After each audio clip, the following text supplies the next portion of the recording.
వదిన అసలు ఏం జరిగింది, ఎందుకు ఆత్మహత్య చేసుకుందంట వాళ్ళే చంపేశారు. అని ఆరోపిస్తున్నారా? అంటే మీకు వాళ్ళే అనుమానం వాళ్ళే 100% వాళ్ళే దాన్ని నమ్మించి మోసం చేసి చంపేశారు.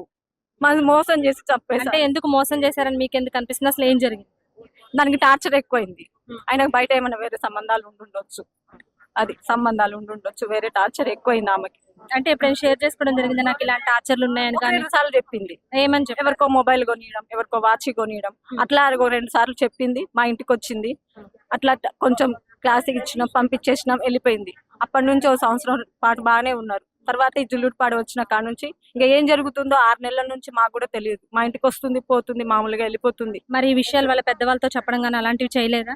చెప్పలేదు, ఎప్పుడూ చెప్పలేదు. మరి ఎందుకు షేర్ చేసుకోలేదంటారు? భయమా? ఎందువల్ల? భయం, భయం. అల్లుడు ఎస్ఐ అనే భయం, పోలీసు అనే భయం మాకు ఎక్కువ. మా అత్తయ్య గారికి, మా మామయ్య గారికి భయం ఎక్కువ. పరువు పోయిద్ది అని ఆలోచించింది. అన్ని వైపులా పరువు పోయిద్ది. అంటే తను రూడ్ గా బిహేవ్ చేస్తూ ఉండేవాడా? దేనికోసం చేస్తాడు అప్పుడప్పుడు, చేసి తను చంపేసిండు. అది